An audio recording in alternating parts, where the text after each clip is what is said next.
Soon we could learn more about what led to the death of 18-year-old Nolan Wells. Results from an independent autopsy are expected to be back sometime today. That's right. Nolan's family will also be joining attorney Ben Crump and Reverend Al Sharpton in New York. He was yelling on the boat before they ever left him there. That's not something Nolan Wells' family invented. It's what their attorney says a video shows. 3 friends and an 18-year-old college freshman, minutes before he was left alone on a barrier island he would never leave alive. But here's what the sheriff's office told the Associated Press. It sounds like he chose to stay on the island. A calm decision. A plan to catch a ride back later. 2 accounts. The same afternoon. They can't both be true. I'm not going to tell you which one is right. Not yet. Because right now, nobody actually knows, and anyone who tells you they do is further ahead of the evidence than the investigators are. What we do know is this. Nolan Xavier Wells never came home from that boat trip. And when his mother, Christine Wansley, went looking for him, she didn't start with the police. She started by tracking his phone herself, because for hours, nobody official was doing it for her. That phone becomes the center of everything you're about to hear. Where it ended up, who had it before the sheriff's department did, and what may or may not still be on it. 60 seconds in, and you already need to understand where this happened. Horn Island isn't a beach town with lifeguards and cell signal. It's undeveloped federal wilderness, 10 miles off the Mississippi coast, reachable only by private boat. No staff, no drinking water, no shelter, no way to call for help if something goes wrong. That's not scenery. That's the reason this case is as complicated as it is. By the end of this video you'll know exactly what's been confirmed, what's only one side's account, and what's still just theory, because in a case like this, that difference matters more than the outrage does. If you want to actually track this case as it develops instead of just reacting to headlines, subscribe now because we're not done with this one. But before you can understand what happened on that boat, you need to understand what happened before the boat ever left the dock. Let's get the facts on the table plainly before anything else. Nolan Xavier Wells was 18 years old, from Ocean Springs, Mississippi. A wide receiver who'd played at Ocean Springs High School and had just started his freshman season at Southwest Mississippi Community College. On July 4th he went by boat with 3 friends to Horn Island, a barrier island about 10 miles off the Mississippi coast, part of the Gulf Islands National Seashore. He was last seen there around 3 in the afternoon. His friends came back to the mainland without him. That night his mother, Christine Wansley, reported him missing. 2 days later, on Monday morning, a National Park Service ranger found his body in the water near the island's northwest shoreline. That's the skeleton of this case. Now here's where it stops being simple. Jackson County Sheriff John Ledbetter told reporters it sounded like Nolan chose to stay behind, expecting to catch a ride back with someone else later. That account has a problem. Attorney Ben Crump, who now represents the Wells family, says there's a recording from that afternoon. Video of Nolan and another member of the group yelling at one another before the boat ever left the dock. A calm decision to stay and a documented argument beforehand are not the same story. One of these accounts is missing something. Hold on to one more detail and don't try to make sense of it yet. When Nolan was reported missing that night, he didn't have his phone with him. We'll come back to that. Now look at this. There's a photo from that afternoon. Nolan with his arms around all 3 friends, the same 3 who would leave without him hours later. Warm. Ordinary. The kind of picture that ends up in a group chat, not a case file. Here's what sits underneath it. That phone, the one Nolan didn't have when his mother reported him missing, is the same phone Christine Wansley ended up tracking herself, using a family location app, before investigators had located it. She found it first. Not the sheriff's department. His own mother. Think about what that phone might actually hold. Messages from that afternoon. Whatever was said right before that argument. Maybe the difference between he chose to stay and something else entirely. Right now, it's the one object connecting 2 accounts that can't both be true, and nobody outside the family and their investigators has said on the record exactly what's on it. So here's where we stand. 2 threads both wide open. First, a recorded argument that doesn't match the official explanation for why Nolan was left behind. Second, a phone that ended up in the wrong hands first, holding whatever it holds. Before we go further, you need to understand who Nolan Wells was to the people who loved him. Because this case stopped being a headline the moment his mother started talking about her son. Let's slow down and look at this piece by piece because the phone deserves more than a passing mention. Here's exactly what we know. Christine Wansley didn't wait for investigators to locate her son's phone. She used a family safety GPS app, the kind of app millions of parents use to keep tabs on their kids, and tracked it herself. That tracking led to a specific place, the home of one of the friends who'd been on the boat, a house that, according to attorney Ben Crump, belonged to the family that owned the boat itself. Not Nolan's house. Not the water. A friend's home. Sit with that for a second. Think with me here. Why would a teenager's phone end up somewhere other than with him? And why was it his own mother, not the sheriff's department, who found it first? There's no confirmed answer to either question yet. But here's what happened next, and this is where it gets complicated. The Wells family says that by the time they got the phone back, messages and data appeared to be missing, deleted, or simply gone. That's a serious claim, and it deserves to be treated as exactly that, a claim. Because on its own, a phone missing data after everything it's been through doesn't prove anything. Phones lose signal near open water. Apps fail to sync properly after time away from a network. Data can look missing for a dozen mundane reasons that have nothing to do with anyone touching that phone on purpose. I want to be fair about that. This detail alone proves nothing. Here's where it stops being just a suspicious detail and starts being an actual investigation.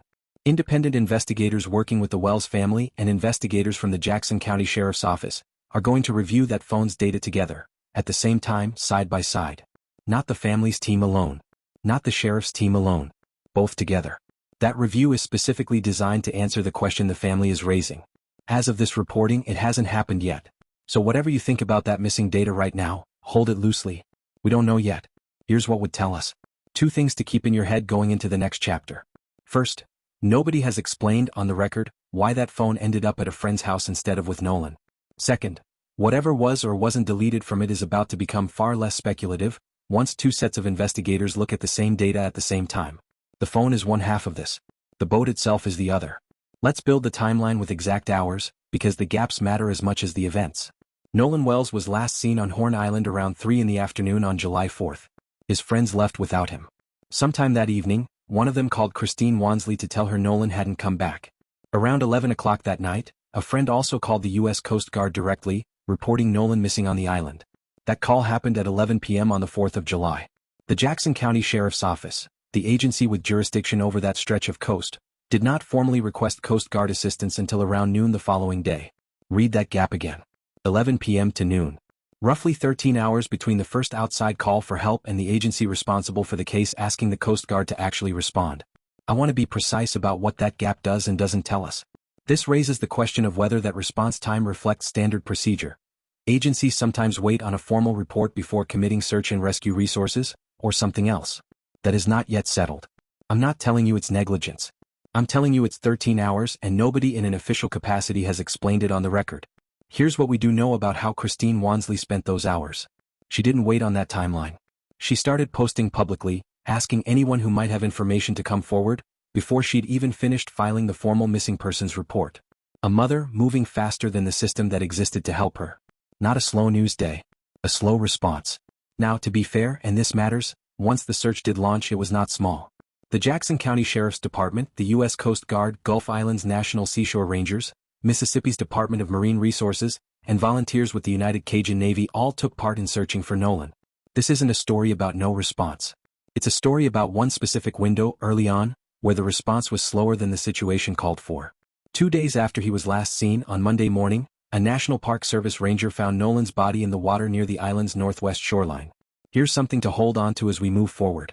Everything you just heard about that 13-hour gap assumes one thing: that the group's account of when exactly they left Nolan behind, and what condition things were in when they did, is accurate. We haven't tested that assumption yet. Hold on to it. Because the next thread in this case is about to test it directly. Let's pull back for a moment because it's easy to hear a 13-hour gap and a missing phone and assume the worst. I want to slow down and give the ordinary explanation its full due, because a fair case is a stronger case. Start with the simplest version of that afternoon. An 18-year-old meets someone on an island, decides to stay and talk a little longer, and figures he'll catch a ride back with another boat later. On its own, that is not a suspicious decision. It's an extremely common one. Teenagers make plans like that constantly, and most of the time nothing goes wrong. If that's genuinely all that happened to Nolan Wells, there's nothing sinister in it, just a plan that, for reasons still unclear, didn't work out. Now the phone. Reframe it for a moment, away from suspicion. If Nolan's own account of that night exists anywhere, it's very likely on that device. Messages, location data, maybe a call he tried to make. The phone isn't just a symbol of something hidden. It may be the single clearest way to confirm the family's timeline is accurate, not just the friend's account. And here's the part one want to be genuinely fair about: that 13-hour gap between the Coast Guard call and the Sheriff's Office's formal request.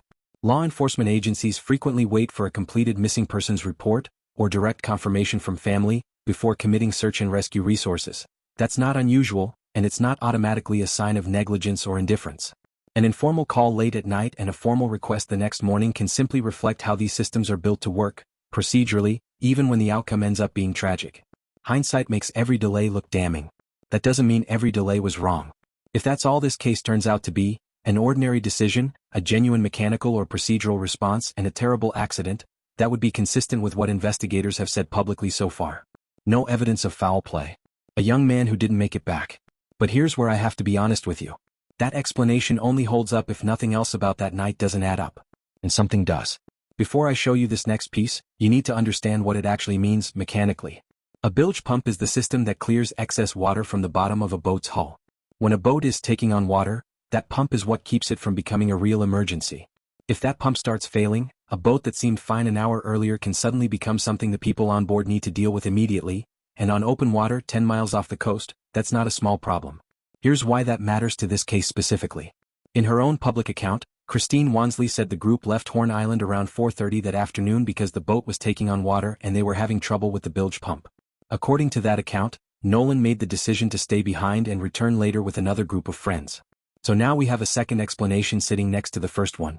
Not just he chose to stay to talk to someone. A boat with a genuine mechanical problem, forcing a decision under pressure with limited room and limited time. Here's the open loop, and I want to be honest that this isn't something I can resolve for you right now. Either the boat trouble is exactly what it sounds like, a real mechanical failure that forced an imperfect decision in the moment, or it's an explanation that came together afterward, once people realized how the day had gone. Both are possible. Nobody outside that boat knows which one is true yet, and I'm not going to pretend otherwise. This is exactly the kind of detail worth sitting with rather than rushing past. Because right now, you're not just watching this case unfold from the outside, you're one of the people actually tracking which version of that afternoon holds up under scrutiny, piece by piece, the same way investigators eventually will. Here's what to keep in view going forward. If the boat really was failing, that's a detail any competent marine investigation could still verify. Engine records, maintenance history, even witness accounts from other boaters nearby that day. If it wasn't failing in any way that required leaving someone behind, that's also something that can be checked. This isn't a detail that has to stay a mystery forever. It's a detail that simply hasn't been independently confirmed yet. So here's where this case actually stands. A recorded argument that doesn't match the he chose to stay explanation. A phone that ended up somewhere it shouldn't have, with data the family says looks incomplete. And now, a boat that was reportedly failing at the exact moment the group made the decision to leave Nolan on that island. Individually, every one of these has an innocent explanation. Together, they're what this whole investigation is actually built on. Let's put everything on the table at once because this is the moment where the whole case either falls into place or falls apart. There are two and only two scenarios here. Scenario 1. This is exactly what it looks like on the surface. The boat genuinely was taking on water. The bilge pump genuinely was failing. Under real pressure, with limited time, Nolan made a last-minute call to stay behind and catch a later ride. An ordinary decision that, through no one's fault, turned into a tragedy. A drowning. Nothing more sinister than bad luck meeting a remote, unforgiving stretch of coastline with no shelter and no way to call for help. Scenario 2. Something in that recorded argument, the yelling at one another Ben Crump has described, or something in what happened in the hours after the group left Horn Island, hasn't been fully accounted for. Not by the friends who were there. Not yet by investigators. A version of that day nobody has said out loud on the record. I'm naming both. I'm not choosing either. Because right now, neither one explains everything by itself. Here's what I want you to actually sit with. Which one explains all of it, not just some of it?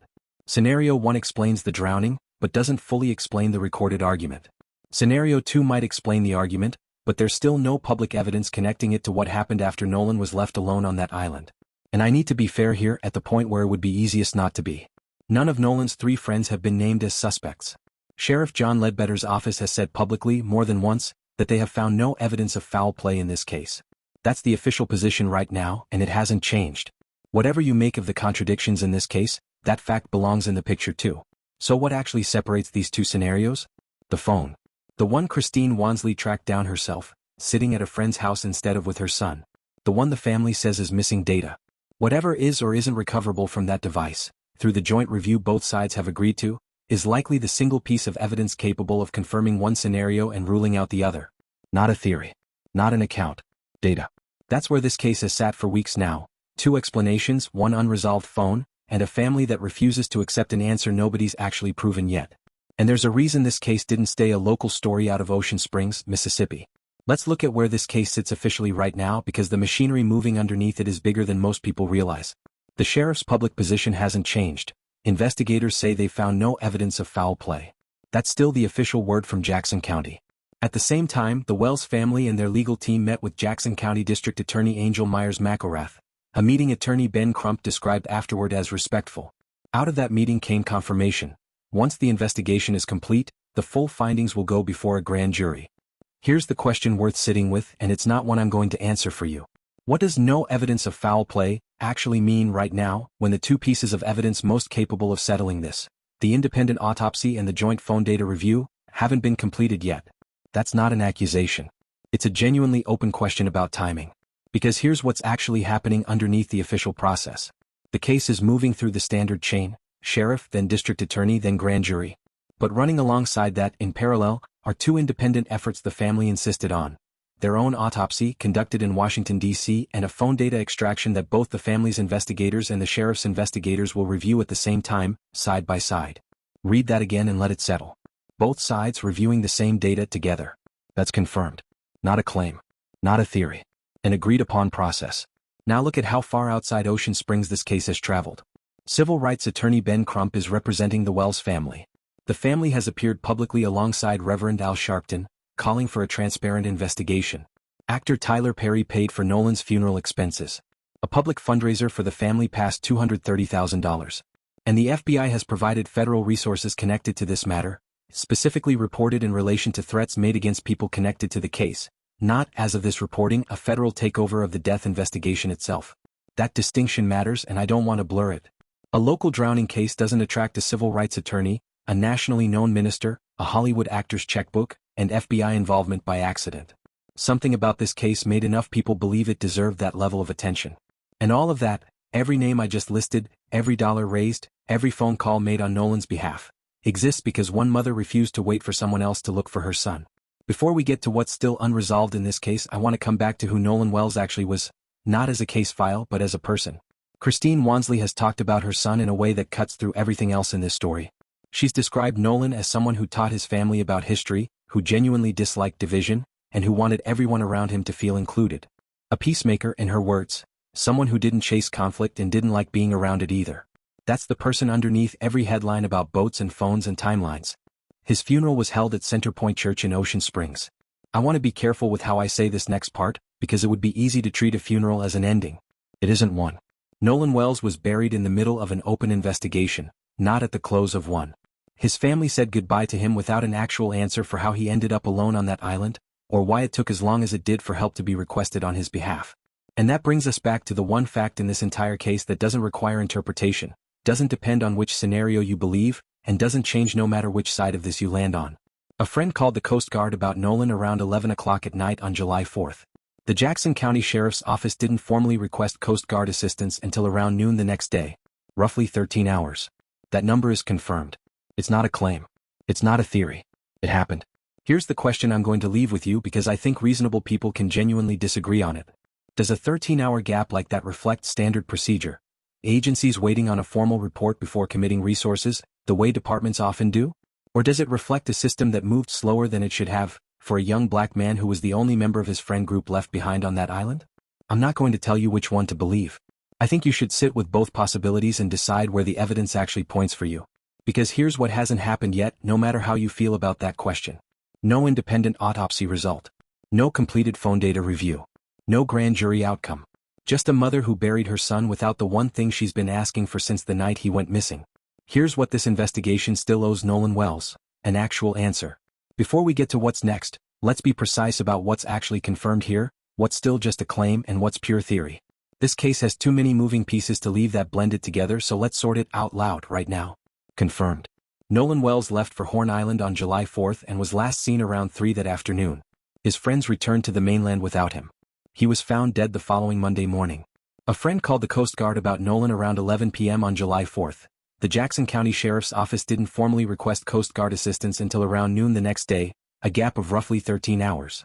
Christine Wansley located her son's phone herself, using a family safety GPS app, before law enforcement did.